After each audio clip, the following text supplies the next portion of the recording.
శ్రీ మహాగణపతి నమః, శ్రీ సరస్వతి నమః, శ్రీపాదవల్లభ నరసింహ సరస్వతి, శ్రీ గురు దత్తాత్రేయాయ నమః.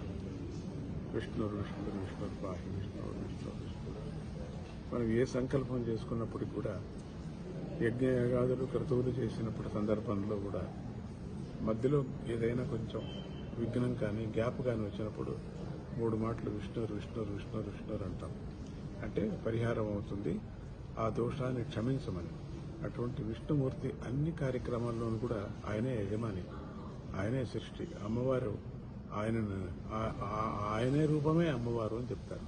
అటువంటి విష్ణుమూర్తిని మనము ఈ ఫిబ్రవరి 8వ తారీఖు ఇక్కడ మనం కార్యక్రమాన్ని విష్ణు సహస్రనామాన్ని 5,000 కాదు 10,000 మంది కూడా చేసుకోవచ్చు. మన నిదానంగా 5,000 మందితో చేస్తున్నారంటే చాలా గొప్పదనం. మీరందరూ కూడా విష్ణు సహస్రనామాన్ని ప్రతినిత్యము పారాయణం చేస్తున్నారు. ఒక విష్ణు సహస్రనామం పారాయణం చేస్తే 1,000,000 యజ్ఞాలు ఫలము అంటారు. ఒక విష్ణు సహస్రనామంలో ఒక నామం చెప్పితే దాన్ని ఒక గోదాన ఫలము అని చెప్తారు. ఒక విష్ణు సహస్రనామంలో సగము చెప్పితే గురుదర్శనము అని చెప్తారు. అటువంటి మహాఫలాన్ని అందించేటువంటి విష్ణు సహస్రనామాన్ని మీరందరూ కలిసి అందరి సహకారంతో, అందరు భక్తులు చూశాను పేర్లన్నీ కూడా, నేను చెప్పాల్సిన పని లేదు.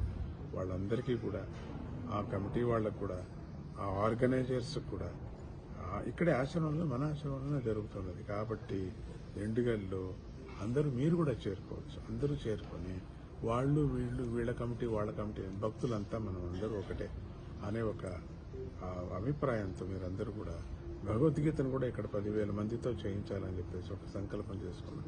మీరు కూడా దాంట్లో కార్యక్రమాన్ని పాలు పంచుకోండి. లలితా సహస్రనామం కూడా 1,00,000 మందితో సిటీలో చేయించాలని ఒక మొదటి నుంచి సంకల్పం ఉన్నది. అదొకటి కూడా కార్యక్రమం మీరందరూ రాండి. లలితా సహస్ర అమ్మ శరీరం ఆరోగ్యానికి అమ్మ అన్నా కదా ప్రధానం అన్ని కార్యక్రమాలకు. అటువంటి విష్ణు సహస్రనామాన్ని మనం చేస్తున్నాం కాబట్టి అందరూ కలిసి పారాయణం చేసి ఆ భాగ్యాన్ని, విష్ణు అనుగ్రహాన్ని పొందుదాం. వైకుంఠ ఏకాదశి ప్రయుక్తంగా 40 రోజులు ఆ వైకుంఠ ఏకాదశి యొక్క మహిమ ఉంటుందంటారు. అటువంటి వైకుంఠ ఏకాదశి సందర్భమే చెప్పుకోవచ్చు మనం అని అంటూ ఆ విష్ణు మీ అందరికీ కూడా మంచిది. కానీ డిసిప్లిన్గా అందరూ కూడా కూర్చొని ఆ ఆర్గనైజర్స్ చెప్పినట్టుగా విని డిసిప్లిన్గా స్వచ్ఛంగా విష్ణు సహస్రనామం పలకండి. మధ్యలో ఏదో మాట్లాడుతుండేది, మధ్యలో ఏదో ఫోన్ చూస్తుండేది అంతా చేయొద్దండి. కాన్సన్ట్రేషన్ చేస్తూ విష్ణు సహస్రనామాన్ని 10 మాటలు చెప్పిస్తారో 20 మాటలు చెప్పిస్తారో సందర్భాన్ని బట్టి ఉంటుంది. అందరూ చేయండి. స్వామి దత్తుడి యొక్క ఆశీర్వాదం మీ అందరికి కూడా ఉంటుంది. విష్ణు విష్ణు విష్ణు పాహి. వందే గురు జగద్గురు. మనకు విష్ణువే జగద్గురు, ఆయనే గురువు. మనకు మొదటి గురువు మనకు ఎవరంటే విష్ణువే. శ్రీహరి కృష్ణ కృష్ణ.